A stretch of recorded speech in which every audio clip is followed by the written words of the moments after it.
ಯೆಶಾಯ ಬರೆದಿರುವ ಗ್ರಂಥದಿಂದ ಇಂದಿನ ವಾಚನ. ಸೊದೋಮಿನ ಅಧಿಪತಿಗಳಂತಿರುವವರೇ, ಸರ್ವೇಶ್ವರ ಸ್ವಾಮಿಯ ಮಾತನ್ನು ಕೇಳಿರಿ. ಗೋಮೊರದ ಪ್ರಜೆಗಳನ್ನು ಹೋಲುವವರೇ, ನಮ್ಮ ದೇವರ ಉಪದೇಶಕ್ಕೆ ಕಿವಿಗೊಡಿ. ತೊಳೆದುಕೊಳ್ಳಿರಿ, ನಿಮ್ಮನ್ನೇ ಶುದ್ಧ ಮಾಡಿಕೊಳ್ಳಿರಿ.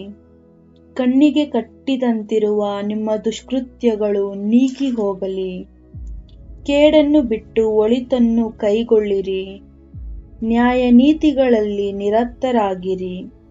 ಹಿಂಸಾತ್ಮಕರನ್ನು ತಿದ್ದಿ ಸರಿಪಡಿಸಿರಿ. ಅನಾಥರಿಗೆ ನ್ಯಾಯ ದೊರಕಿಸಿರಿ. ವಿಧವೆಯರ ಪರವಾಗಿ ವಾದಿಸಿರಿ. ಸರ್ವೇಶ್ವರ ಸ್ವಾಮಿ ಇಂತೆನ್ನುತ್ತಾರೆ, ಬನ್ನಿರಿ, ಈಗ ವಾದಿಸೋಣ.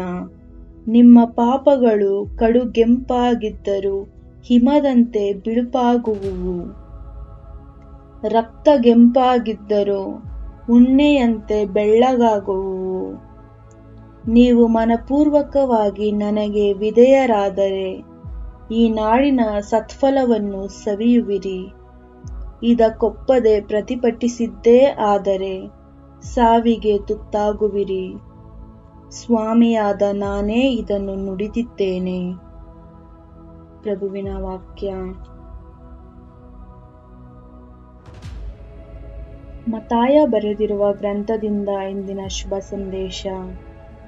ಆ ಕಾಲದಲ್ಲಿ ಯೇಸು ಜನಸಮೂಹವನ್ನು ತಮ್ಮ ಶಿಷ್ಯರನ್ನು ಉದ್ದೇಶಿಸಿ ಇಂತೆಂದರು, ಧರ್ಮಶಾಸ್ತ್ರಿಗಳು ಫರಿಸಾಯರು ಮೋಶೆಯ ಸ್ಥಾನದಲ್ಲಿ ಇದ್ದಾರೆ.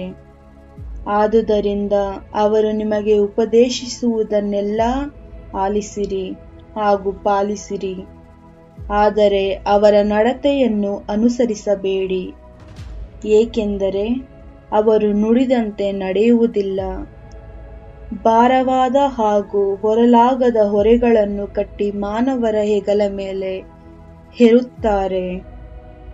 ತಾವಾದರೋ ಅವನ್ನು ಕಿರುಬೆರಳಿನಿಂದಲೂ ಮುಟ್ಟಲೊಲ್ಲರು. ತಾವು ಕೈಗೊಳ್ಳುವ ಕಾರ್ಯಗಳನ್ನೆಲ್ಲ ಜನರು ನೋಡಲೆಂದೇ ಮಾಡುವರು. ತಮ್ಮ ಧಾರ್ಮಿಕ ಹಣೆಪಟ್ಟಿಗಳನ್ನು ಅಗಲ ಮಾಡಿಕೊಳ್ಳುತ್ತಾರೆ. ಮೇಲಂಗಿಯ ಗೊಂಡೆಗಳನ್ನು ಉದ್ದುದ್ದ ಮಾಡಿಕೊಳ್ಳುತ್ತಾರೆ. ಔತಣಕೂಟಗಳಲ್ಲಿ ಶ್ರೇಷ್ಠ ಸ್ಥಾನಮಾನಗಳನ್ನು, ಪ್ರಾರ್ಥನಾ ಮಂದಿರಗಳಲ್ಲಿ ಉನ್ನತ ಆಸನಗಳನ್ನು, ಪೇಟೆ ಬೀದಿಗಳಲ್ಲಿ ವಂದನೋಪಚಾರಗಳನ್ನು ಅವರು ಅಪೇಕ್ಷಿಸುತ್ತಾರೆ.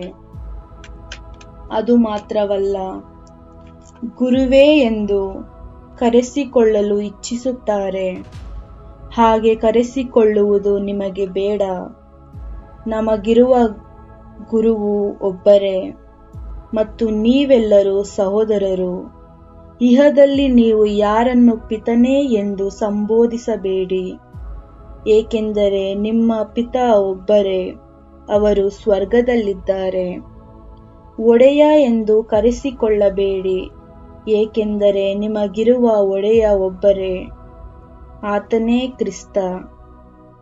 ನಿಮ್ಮಲ್ಲಿ ಶ್ರೇಷ್ಠನು ಯಾರೋ ಅವನು ನಿಮ್ಮ ಸೇವಕನಾಗಿರಬೇಕು. ತನ್ನನ್ನು ತಾನೇ ಮೇಲಕ್ಕೇರಿಸಿಕೊಳ್ಳುವ ಪ್ರತಿಯೊಬ್ಬನನ್ನು ದೇವರು ಕೆಳಗಿಳಿಸುವರು. ತನ್ನನ್ನು ತಾನೇ ತಗ್ಗಿಸಿಕೊಳ್ಳುವವನನ್ನು ದೇವರು ಮೇಲಕ್ಕೇರಿಸುವರು. ಪ್ರಭುವಿನ ಶುಭ ಸಂದೇಶ.